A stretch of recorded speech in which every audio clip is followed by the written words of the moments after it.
Teman-teman media yang saya hormati, pada pagi hari ini tanggal 14 April 2020 dari pukul 8 sampai pukul 10 waktu Indonesia bagian Barat, Presiden Republik Indonesia mengikuti KTT khusus ASEAN mengenai COVID-19 secara virtual di bawah keketuaan Vietnam sebagai ketua ASEAN saat ini.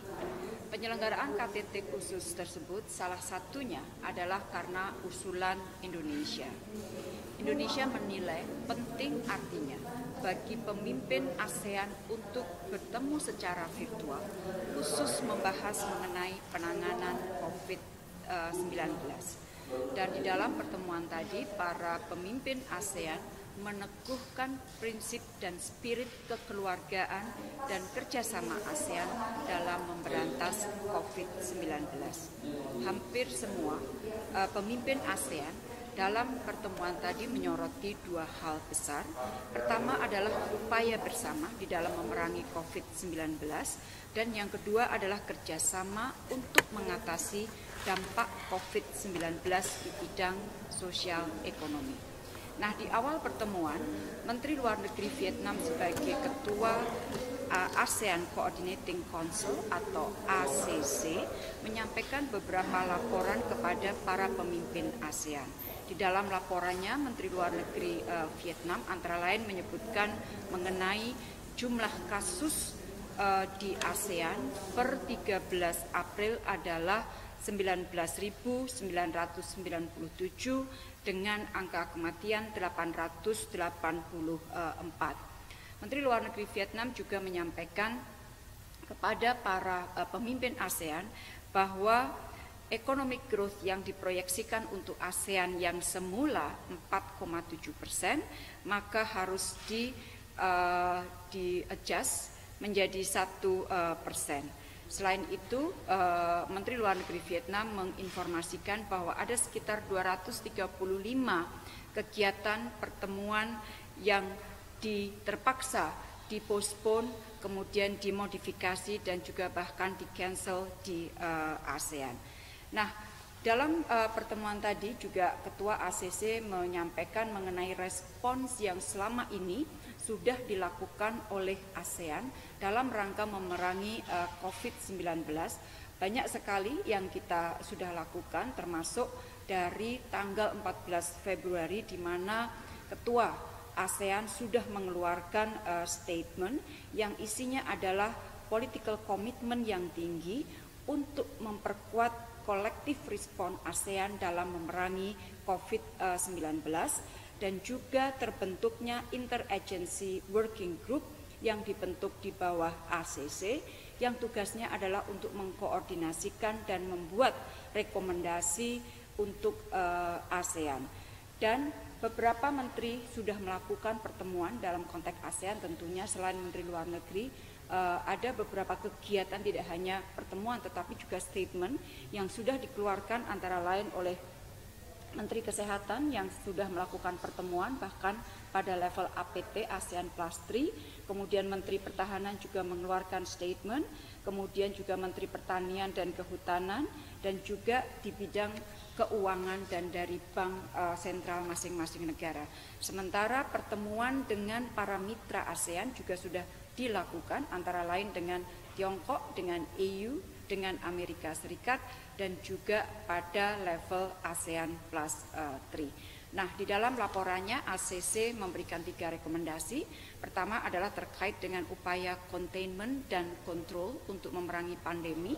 Yang kedua adalah mendukung atau melindungi masyarakat atau rakyat ASEAN.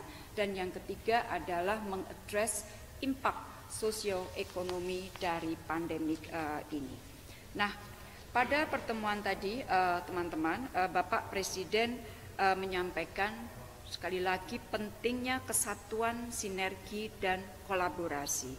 4 hal utama yang disampaikan oleh Presiden adalah pertama, kerjasama untuk memutus mata rantai penyebaran virus.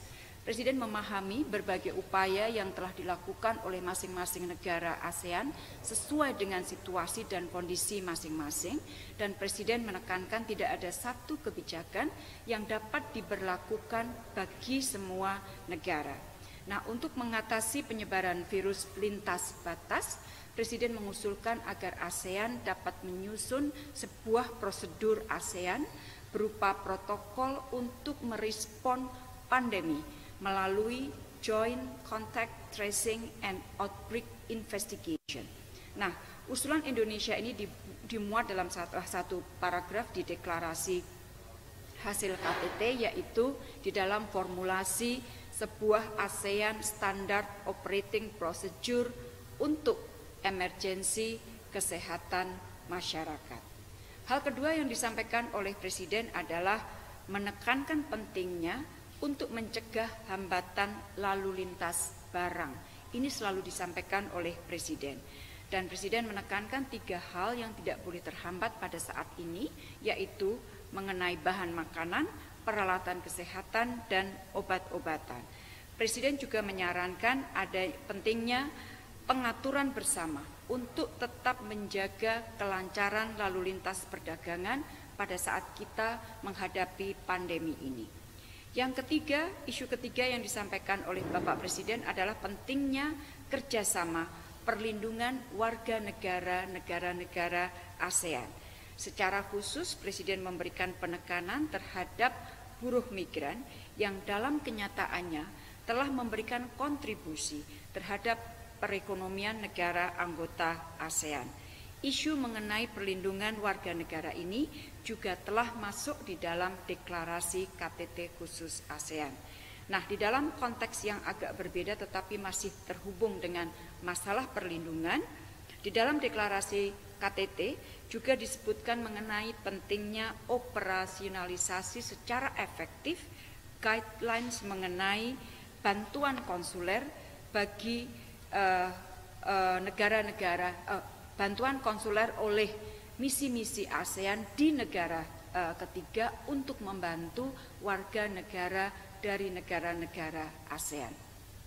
Hal keempat yang disampaikan oleh Presiden yaitu menekankan pentingnya kerjasama dengan mitra ASEAN. Di dalam kaitan inilah KTT khusus ASEAN Plus 3 menjadi sangat penting artinya, dan Presiden memberikan dukungan bagi sebuah upaya untuk membuat ASEAN COVID-19 Response Fund. Saya ulangi, ASEAN COVID-19 Response Fund dengan relokasi ASEAN Development Fund dan juga ASEAN Cooperation Fund. Relokasi budget ini diperlukan sebagai langkah darurat untuk menyediakan peralatan medis yang diperlukan untuk memberantas COVID-19 bagi negara-negara ASEAN yang memerlukan. Teman-teman media yang saya hormati, tadi sudah saya sampaikan bahwa KTT ini menghasilkan sebuah deklarasi, dan kalau kita lihat secara garis besar deklarasi tersebut memuat adanya 7 hal utama atau keputusan. Yang pertama adalah pentingnya memperkuat kerjasama melawan COVID-19, antara lain saling tukar informasi, best practices, pengembangan research, pengembangan epidemiologi, kemudian clinical treatment, dan lain-lain. Nah, di bagian pertama inilah Indonesia mengusulkan mengenai masalah protokol yang tadi saya sebutkan.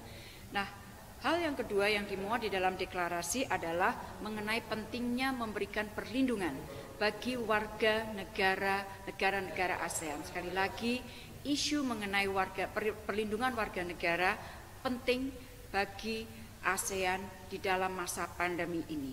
Yang ketiga adalah memperkuat komunikasi publik dan pentingnya upaya untuk memerangi stigmatisasi dan juga diskriminasi. Yang keempat adalah komitmen untuk mengambil collective action dan kebijakan yang terkoordinasi untuk memitigasi dampak ekonomi dan sosial. Di sini para pemimpin ASEAN meminta agar para Menteri Ekonomi ASEAN dapat mengimplementasikan hasil pertemuan Menteri Ekonomi ASEAN yang diselenggarakan pada tanggal 10 Maret dan para leaders juga meminta agar para Menteri Ekonomi ASEAN juga menindaklanjuti dalam rangka mempersiapkan next pada saat pandemi sudah berakhir, yaitu pada masa recovery nantinya.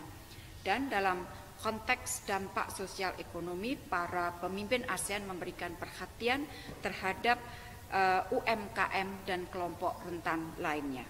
Hal kelima yang dimuat di dalam deklarasi adalah menekankan pentingnya pendekatan komprehensif dengan melibatkan multi-stakeholders dan multi-sektoral. Dan para pemimpin mengapresiasi kerja ACC yang anggotanya para Menlu ASEAN dan juga ACC Working Group on Public Health Emergency. Hal yang keenam, menugaskan para Menteri Ekonomi ASEAN untuk memastikan berjalannya supply chain connectivity sehingga perdagangan dapat terus berjalan.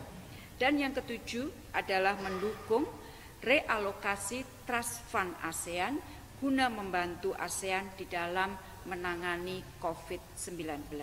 Jadi itulah teman-teman yang dapat saya sampaikan, termasuk 7 butir yang ada di dalam deklarasi sebagai hasil KTT khusus ASEAN di dalam menangani COVID-19. Dan pada siang sore nanti, yaitu pada pukul 2 sampai pukul 4, insya Allah Presiden Republik Indonesia akan kembali melakukan pertemuan KTT khusus ASEAN Plus 3 yang berarti 10 negara ASEAN bersama dengan Tiongkok, Jepang, dan Korea Selatan yang akan membahas penanganan COVID-19. Demikian, terima kasih.